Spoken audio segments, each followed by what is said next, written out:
ನಮಸ್ತೆ ಸ್ನೇಹಿತರೆ, ಇವತ್ತು ನಾವು ಪ್ರಥಮ BA ಕನ್ನಡ ಭಾಷಿಕದಲ್ಲಿ ಹೊಸಗನ್ನಡದ ಕವಿತೆಯಲ್ಲಿ ಘಟಕ 1ರಲ್ಲಿರುವಂತಹ ದುಃಖ ಸೇತು ಕವಿತೆಯನ್ನು ನೋಡಿಕೊಳ್ಳುವ. ದುಃಖ ಸೇತು ಕವಿತೆ ಪುಟ ಸಂಖ್ಯೆ 20ರಲ್ಲಿದೆ ನೋಡಿ. ಪುಟ ಸಂಖ್ಯೆ 20ರಲ್ಲಿ ದುಃಖ ಸೇತು ಇದೆ. ದುಃಖ ಸೇತು ಕವಿತೆಯನ್ನು ಬರೆದವರು BM ಶ್ರೀ ಅವರು ದುಃಖ ಸೇತು ಕವಿತೆಯನ್ನು ಬರೆದಿದ್ದಾರೆ. ಈ ಕವಿತೆಯಲ್ಲಿ ಮುಖ್ಯವಾಗಿ ಹರೆಯದ ಹೆಣ್ಣೊಬ್ಬಳ ದುರಂತ ದಾರುಣ ಸಾವು ಇರುವಂಥದ್ದೇ ಈ ಒಂದು ಪದ್ಯದ ವಸ್ತುವಾಗಿರುವಂಥದ್ದು. ಹೆಣ್ಣೊಬ್ಬಳ ಸಾವನ್ನು ಇಲ್ಲಿ ನಾವು ಕಾಣ್ಬೋದು. ದುರಂತ ಸಾವು, ಹರೆಯದ ಹೆಣ್ಣೊಬ್ಬಳ ದುರಂತ ದಾರುಣ ಸಾವು ಅಂದರೆ ಈ ಒಂದು ಕವಿತೆಯಲ್ಲಿ BM ಶ್ರೀ ಅವರು ಹೆಣ್ಣೊಬ್ಬಳ ಸಾವಿನ ಬಗ್ಗೆ ವಿವರಿಸ್ತಾ ಇದ್ದಾರೆ, ಅವಳ ನೋವಿನ ಬಗ್ಗೆ ವಿವರಿಸ್ತಾ ಇದ್ದಾರೆ, ಅವಳು ಪಡುವಂಥ ಕಷ್ಟಗಳ ಬಗ್ಗೆ ಇಲ್ಲಿ ಅವರು ವಿವರಿಸ್ತಾ ಇದ್ದಾರೆ. ಒಬ್ಬ ಕಟುಕ ಕಾಮುಕನೊಬ್ಬನ ಕಾಮದ ಒಂದು ಆಸೆಗೆ ತುತ್ತಾಗಿ ಸಮಾಜದಿಂದ ಅವಳನ್ನು ಬಹಿಷ್ಕಾರ ಮಾಡ್ತಾರೆ. ಅವನ ಆಸೆಗೋಸ್ಕರ ಅವಳನ್ನು ಅವಳಿಗೆ ಚಿತ್ರಹಿಂಸೆಯನ್ನು ಕೊಟ್ಟು ಅವಳನ್ನು ಕಟುಕ ಕಾಮುಕನೊಬ್ಬನು ಅವನ ಒಂದು ಕಾಮದ ಆಸೆಗೆ ಬಳಸ್ಕೊಳ್ತಾನೆ. ಇದರಿಂದಾಗಿ ಅವಳನ್ನು ಸಮಾಜದಲ್ಲಿ ಬಹಿಷ್ಕಾರ ಮಾಡ್ತಾರೆ, ಸಮಾಜದಲ್ಲಿ ಅವಳಿಗೆ ಅವಮಾನವನ್ನು ಮಾಡ್ತಾರೆ. ಅವಮಾನವನ್ನು ಸಹಿಸಲು ಸಾಧ್ಯವಾಗದೆ ಆ ಹೆಣ್ಣೊಬ್ಬಳು ದುಃಖವನ್ನು ಮಡುವಾಗಿಸಿಕೊಂಡು ಹೊಳೆಗೆ ಹಾರಿ ತನ್ನ ಪ್ರಾಣವನ್ನು ತ್ಯಜಿಸುವಂತಹ ಕವಿತೆಯನ್ನು ಇಲ್ಲಿ ಲೇಖಕರು ವಿವರಿಸ್ತಾ ಇದ್ದಾರೆ. ತಮ್ಮ ಒಂದು ದುಃಖ ಸೇತು ಎನ್ನುವಂತಹ ಕವಿತೆಯಲ್ಲಿ BM ಶ್ರೀ ಅವರು ಅವಳ ಒಂದು ದುಃಖವನ್ನು, ಅವಳ ಒಂದು ಅಪಮಾನವನ್ನು ಯಾವ ರೀತಿ ಮಾಡಿದ್ದಾರೆ ಎಂಬುದನ್ನೆಲ್ಲ ಈ ಕವಿತೆಯಲ್ಲಿ ವಿವರಿಸ್ತಾರೆ. ಕೊನೆಗೆ ಅವಳು ಹೊಳೆಗೆ ಹಾರಿ ಈ ಒಂದು ದುಃಖವನ್ನೆಲ್ಲ ಸಹಿಸಿ ಇನ್ನು ಸಹಿಸ್ಲಿಕ್ಕೆ ಆಗ್ತಾ ಇಲ್ಲ ಅಂತ ಹೇಳುವಂಥ ಸಂದರ್ಭದಲ್ಲಿ ಅವಳು ಹೊಳೆಗೆ ಹಾರಿ ಪ್ರಾಣವನ್ನು ತ್ಯಜಿಸಿ ಈ ಒಂದು ಕ್ರೂರ ಸಮಾಜದಿಂದ ಬಿಡುಗಡೆಯನ್ನು ಹೊಂದುವಂತಹ ಒಂದು ಹೆಣ್ಣೊಬ್ಬಳ ಹೃದಯ ವಿದ್ರಾವಕ ಒಂದು ಕಥೆಯನ್ನು, ಚಿತ್ರಣವನ್ನು ಈ ಒಂದು ಕವನ ಲೇಖಕರು ವಿವರಿಸ್ತಾ ಇದ್ದಾರೆ. ಇಷ್ಟೆಲ್ಲ ಆದ ನಂತರವೂ ಕೂಡ ಅವಳು ಹೊಳೆಗೆ ಹಾರಿ ಪ್ರಾಣವನ್ನು ತ್ಯಜಿಸಿದ ನಂತರ ಕೂಡ ಅವಳನ್ನು ಹೊರತಂದ ನಂತರ ಜನರು ಅವಳ ಬಗ್ಗೆಯೇ ಕೆಟ್ಟದಾಗಿ ಮಾತನಾಡ್ತಾರೆ ವಿನಃ ಆ ಕಾಮುಕನ ಬಗ್ಗೆ ಯಾರೂ ಕೂಡ ಮಾತನಾಡುವುದಿಲ್ಲ, ಕಟುಕನ ಬಗ್ಗೆ ಮಾತನಾಡುವುದಿಲ್ಲ. ಆದರೆ ಹೆಣ್ಣೊಬ್ಬಳ ಬಗ್ಗೆ ಜರಿತಾರೆ, ಅವಳನ್ನು ನಿಂದನೆ ಮಾಡ್ತಾರೆ, ಅವಳನ್ನು ಅಪಮಾನವನ್ನು ಮಾಡ್ತಾರೆ. ಸತ್ತ ನಂತರವೂ ಕೂಡ ಅವಳಿಗೆ ಒಂದು ನೆಮ್ಮದಿ ಇಲ್ಲ ಎನ್ನುವಂಥ ರೀತಿಯಲ್ಲಿ ಲೇಖಕರು ಇಲ್ಲಿ ವಿವರಿಸ್ತಾ ಹೋಗ್ತಾರೆ. ಮನುಷ್ಯ ಮಾಡುವಂತಹ ಹಿಂಸೆ, ಘೋರ ಪಾಪಗಳನ್ನು ಸಮಾಜ ಒಪ್ಪುವುದಿಲ್ಲವಾದರೂ ಕೂಡ ಬೇರೆಯವರಿಂದ ದಮನಕ್ಕೊಳಗಾಗಿ ಉಂಟಾಗುವಂತಹ ಪಾಪವೇ ತನ್ನ ಪಾಪವೆಂದು ಒಪ್ಪಿ ಪಶ್ಚಾತ್ತಾಪ ಪಟ್ಟು ಅನಾಥೆಯನ್ನು ರಕ್ಷಿಸಲು ಸಮಾಜದಲ್ಲಿ ಯಾರೊಬ್ಬರೂ ಕೂಡ ಬರುವುದಿಲ್ಲ, ಯಾರೊಬ್ಬರೂ ಕೂಡ ಮುಂದೆ ಬರುವುದಿಲ್ಲ ಎಂಬುದು ಈ ಒಂದು ಕವನದಲ್ಲಿ ನಾವು ಕಾಣ್ಬೋದು. ಕವನದಲ್ಲಿ ಸಂಪೂರ್ಣವಾಗಿ ಲೇಖಕರು ಅವಳ ಒಂದು ಕಷ್ಟ, ಅವಳ ಒಂದು ದುಃಖ, ಅವಳು ಒಂದು ಅನುಭವಿಸುವಂತಹ ನೋವಿನ ಬಗ್ಗೆ ವಿವರಿಸ್ತಾ ಇದ್ದಾರೆ.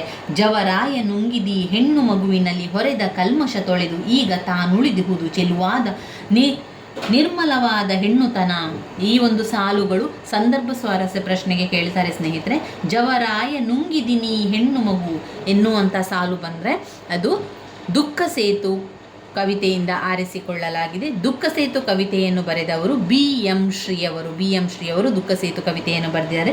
ಇಲ್ಲಿ ಲೇಖಕರು ಯಾವುದ್ರ ಬಗ್ಗೆ ವಿವರಿಸ್ತಾ ಇದ್ದಾರೆ ಅಂದರೆ, ಹೆಣ್ಣು ಮಗಳು ಅವಳು ಯಾವ ಕಲ್ಮಶ ಕೂಡ ಇಲ್ಲ, ಆದರೆ ಅವಳನ್ನು ಈ ಸಮಾಜದಲ್ಲಿ ಕಟುಕರು ಮಾಡಿದಂತಹ ತಪ್ಪಿಗೆ ಅವಳನ್ನು ಅವಮಾನ ಮಾಡುವಂಥದ್ದು, ಅವಳನ್ನು ಜರಿಯುವಂಥದ್ದು ಅವಳು ಸಹಿಸಲು ಸಾಧ್ಯವಾಗದೆ ಏನು ಮಾಡ್ತಾಳೆ, ಹೊಳೆಗೆ ಹಾರಿ ಪ್ರಾಣವನ್ನು ತ್ಯಜಿಸ್ತಾಳೆ.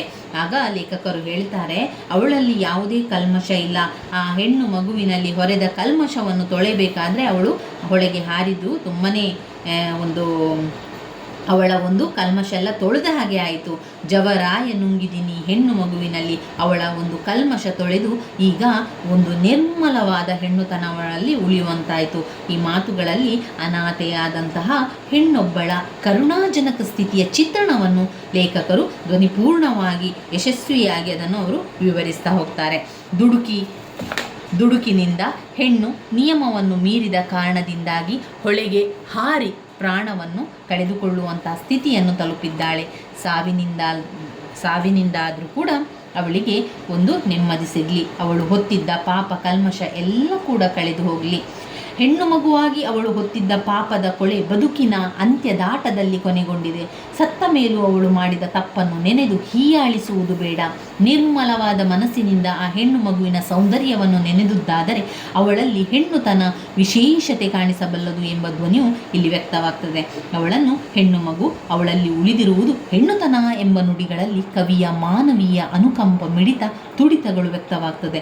ಅನಾಥೆಯ ಶವವನ್ನು ಮೇಲೆತ್ತಿದಾಗಲೂ ಅದೊಂದು ನಿರ್ಜೀವ ಶವವೆನ್ನದೆ ಅವಳ ಬಗೆಗಿನ ಅತೀವ ಕರುಣೆಯನ್ನು ತೋರಿಸುತ್ತಾ, ಏನು ಕರೆಗಳೇ ಇರಲಿ ಹೆಣ್ಣು ಹುಟ್ಟುವುದು, ಒರೆಸು ಆ ತುಟಿಗಳನ್ನು ಕೆಸರೊಸರುತಿಹುದು, ಕಟ್ಟು ಕೂಡಿಸಿ ಕರುಳ ಅದ್ದಿ ಕೆದರಿಹುದು. ಅವಳ ತಂದೆಯಾದರೂ ಯಾರು, ಇವಳ ತಾಯಿಯಾದರೂ ಯಾರು, ಅಕ್ಕ ತಂಗಿಯರೇ, ಅಣ್ಣ ತಮ್ಮಂದಿರೇ, ಇನ್ನು ಅಕ್ಕರೆಯ ಮಾತು, ಇನ್ನು ಹತ್ತಿರದಾತ ಮತ್ತೊಬ್ಬನಿಯನು ಎಂದು ಕವಿ ಅವಳ ಬಂಧು ಬಳಗದ ಬಗ್ಗೆ ಪ್ರಶ್ನಿಸ್ತಾರೆ. ಹೆಣ್ಣಿನ ಬಗೆಗಿನ ಗೌರವ, ಶ್ರದ್ಧೆ, ಪೂಜ್ಯ ಭಾವನೆಗಳು ಇಲ್ಲಿ ಲೇಖಕರು ವ್ಯಕ್ತಪಡಿಸ್ತಾ ಹೋಗುವಂಥದ್ದನ್ನು ಕಾಣಬಹುದು.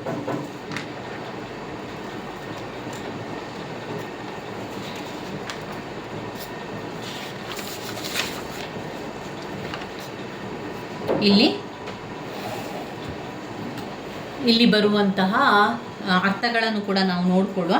ಈ ದುಃಖ ಸೇತು ಕವಿತೆ ಅವರು ಮುಖ್ಯವಾಗಿ ಕಟುಕ ಕಾಮುಕನೊಬ್ಬನಿಗೆ ತುತ್ತಾಗಿ ಸಮಾಜ ವಿದೂರಳಾಗಿ ದುಃಖವನ್ನೇ ಸೇತುವೆಯಾಗಿಸಿಕೊಂಡು ಒಳಗೆ ಹಾರಿ ಅಸುನೀಗಿ ಬಿಡುಗಡೆ ಪಡೆದುಕೊಂಡ ಹರೆಯದ ಹೆಣ್ಣೊಬ್ಬಳ ಹೃದಯ ವಿದ್ರಾಕ ಚಿತ್ರಣವನ್ನು ಈ ಒಂದು ಕವಿತೆಯಲ್ಲಿ BM ಶ್ರೀ ಅವರು ನಮಗೆ ತಿಳಿಸಿದ್ದಾರೆ. ಮನುಷ್ಯ ಮಾಡುವಂತಹ ಹಿಂಸೆ ಅದೇ ನರಕ ಹಿಂಸೆ. ದುಃಖಗಳನ್ನು, ಪಾಪಿಗಳನ್ನು ಸಮಾಜ ಧಿಕ್ಕರಿಸಿದರೂ ತನ್ನ ಪಾಪವನ್ನೊಪ್ಪಿ ಮರೆ ಹೋಗುವ ಇಂತಹ ಅನಾಥೆಯನ್ನು ಆ ರಕ್ಷಕನು ಅಟ್ಟುವುದಿಲ್ಲವೆಂದು ಕವನದ ಆಶಯ ಮನಮೀಯವಾಗಿರುವಂಥದ್ದನ್ನು ಕಾಣಬಹುದು. ಇಲ್ಲಿ ಬರುವಂತಹ ಅರ್ಥಗಳು, ಕಾಯ ಎನ್ನುವಂಥ ಪದ ಬಂದಿದೆ ನೋಡಿ. ಇಲ್ಲಿ ನಾನು ಗುರುತು ಹಾಕ್ಕೊಂಡಿರುವಂಥ ಪದ ಪದೇ ಪದೇ ರಿಪೀಟ್ ಆಗಿರುವಂಥ ಅರ್ಥಗಳಾಗಿದೆ. ಇನ್ನುಳಿದ ಅರ್ಥವನ್ನು ಕೂಡ ನೋಡಿಕೊಳ್ಳುವ. ವೇಧೆ, ಉಪಟಳ, ಕಾಯ, ದೇಹ, ಶರೀರ, ಮಾಕರಿಸು, ಅವಹೇಳನ ಮಾಡು.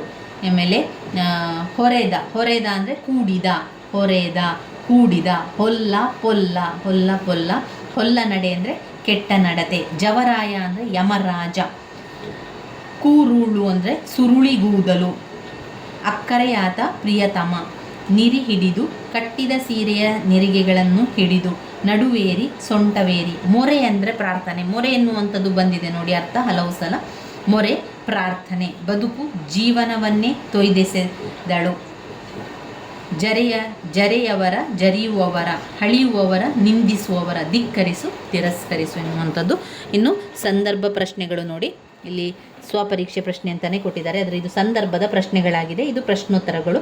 ವೇದೆಯನ್ನು ತಾಳದೆಯೇ ಮುಳುಗಿದಳು ಹೊಳೆಗೆ. ನೋಡಿ, ಹೊಳೆ, ಮುಳುಗುವಂಥದ್ದು, ಆತ್ಮಹತ್ಯೆ ಮಾಡುವಂಥದ್ದು, ಮರಣ ಹೊಂದುವಂಥದ್ದು, ಈ ಎಲ್ಲ ವಿಚಾರ ಬಂದರೆ ದುಃಖ ಸೇತು ಅಂತ ನಿಮಗೆ ಗೊತ್ತಾಗಬೇಕು. ಈ ಒಂದು ಕವಿತೆ ಹೊಸಗನ್ನಡದ ಕವಿತೆಯಾದಂತಹ ದುಃಖ ಸೇತು ಕವಿತೆಯಿಂದ ಆರಿಸಿಕೊಳ್ಳಲಾಗಿದೆ. ದುಃಖ ಸೇತು ಕವಿತೆಯನ್ನು ಬರೆದವರು BM ಶ್ರೀ ಅಂತ ಬರೆದೇ ನಂತರ ನೀವು ಆ ಒಂದು ವಿವರಣೆಯನ್ನು ಕೊಡಬೇಕಾಗ್ತದೆ.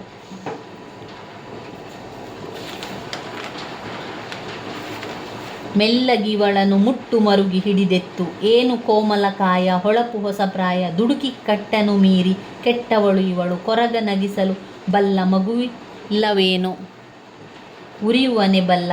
ಈ ಲೋಕ ಬೇಡೆಂದು ಹಾರಿದಳು ನೆಗೆದು. ಎಲ್ಲವೋ ಕಾಮುಕ ಕಟುಕ, ಇಲ್ಲಿ ಬಾ ನೋಡು ಬಾ, ಕ್ರೂರ ಮನಸ್ಸು ಮಾಡಿ ಬೀರಿದಳು ಬದುಕು. ನೋಡಿ, ಈ ರೀತಿಯ ಒಂದು ಕೆಲವೊಂದು ಕೀ ಪಾಯಿಂಟ್ಸನ್ನು ನೀವು ನೆನಪಲ್ಲಿಟ್ಕೊಳ್ಬೇಕು. ಅದು ಆ ಒಂದು ಕವಿತೆಯಿಂದ ಬಂದದ್ದು ಅಂತ ಗೊತ್ತಾಗ್ತದೆ. ಈಗ ದುಃಖ ಸೇತು ಕವಿತೆಯಿಂದ ಬರ್ತದೆ ಅಂತಂದರೆ ಅಲ್ಲಿ ಕಟುಕ ಕಾಮುಕ, ಆಮೇಲೆ ಹರೆಯದ ಹೆಣ್ಣು, ಆತ್ಮಹತ್ಯೆ ಮಾಡುವಂಥದ್ದು, ಹೊಳೆಗೆ ಹಾರುವಂಥದ್ದು, ಆಮೇಲೆ ಅವಳು ಜೀವನದುದ್ದಕ್ಕೂ ಕಷ್ಟಪಡುವಂಥದ್ದು, ಅವಳ ಅನುಮಾನ ಪಡುವಂಥದ್ದು, ಅನಾಥೆಯಾಗಿರುವಂಥದ್ದು, ಇವೆಲ್ಲ ವಿಚಾರ ಬಂದರೆ ಅದು ದುಃಖ ಸೇತು ಕವಿತೆ ಅಂತ ನಿಮಗೆ ಗೊತ್ತಾಗಬೇಕು. ದುಃಖ ಸೇತು ಕವಿತೆಯನ್ನು ಬರೆದವರು BM ಶ್ರೀ. ಈ ರೀತಿಯಾಗಿ ದುಃಖ ಸೇತು ಕವಿತೆಯನ್ನು ಬರೆದವರು ಅಂತ ಅವಾಗವಾಗ ನೀವು ಅವ ಹೆಸರನ್ನು ಹೇಳ್ತಾ ಇದ್ದರೆ ಆ ಒಂದು ಲೇಖಕರ ಹೆಸರು ಕೂಡ, ಕವಿತೆ ಹೆಸರು ಕೂಡ ನೆನಪಲ್ಲಿ ಉಳಿತದೆ. ದುಃಖ ಸೇತು ಕವಿತೆಯನ್ನು ಬರೆದವರು BM ಶ್ರೀ ಅವರು. ದುಃಖ ಸೇತು ಕವಿತೆಯನ್ನು ಬರೆದವರು BM ಶ್ರೀ ಅವರು. ಈ ರೀತಿಯಾಗಿ ನೆನಪಲ್ಲಿ ಇಟ್ಕೊಳ್ಳಿ ಸ್ನೇಹಿತರೆ. ಇದು ಕೂಡ ಮುಖ್ಯವಾಗಿರುವಂಥ ಪ್ರಶ್ನೆ. ದುಃಖ ಸೇತಲ್ಲಿ ಯಾವ ವಿಚಾರ ಬಗ್ಗೆ ಕೊಟ್ಟಿದ್ದಾರೆ ಎನ್ನುವಂಥದ್ದು ನಿಮಗೆ ಸ್ವಲ್ಪ ಗೊತ್ತಿದ್ರೂ ಕೂಡ ಸಾಕು, ನಂತರ ನಿಮಗೆ ಬರಿತಾ ಹೋಗಲಿಕ್ಕೆ ಸಾಧ್ಯ ಆಗ್ತದೆ. ಈ ಒಂದು ಕವಿತೆ ಅಂದರೆ ಇದು ಘಟಕ 1ರಲ್ಲಿ ಬಂದಿರುವಂತಹ ಕವಿತೆ. ಯಾವುದು ದುಃಖ ಸೇತು ಕವಿತೆ. BM ಶ್ರೀ ಅವರು ಬರೆದಿರುವ ದುಃಖ ಸೇತು ಕವಿತೆಯನ್ನು ನಾವೀಗ ಓದ್ಕೊಂಡೆವು. 10 ಅಂಕಕ್ಕೆ ಬರುವಂತಹ ಪ್ರಶ್ನೆ. ಇನ್ನು ಮುಂದಿನ ವಿಡಿಯೋದಲ್ಲಿ ನಾವು ನೀ ಹಿಂಗ ನೋಡಬೇಡ ನನ್ನ ಕವಿತೆಯನ್ನು ನೋಡ್ಕೊಳ್ಳುವ. ನನ್ನ ವೀಡಿಯೋಸ್ ಎಲ್ಲ ನಿಮಗೆ ಇಷ್ಟ ಆಗಿದ್ದರೆ ಲೈಕ್ ಕೊಡಿ, ಶೇರ್ ಮಾಡಿ, ಸಬ್ಸ್ಕ್ರೈಬ್ ಮಾಡಲಿಕ್ಕೆ ಮರಿಬೇಡಿ ಸ್ನೇಹಿತರೆ. ಧನ್ಯವಾದಗಳು.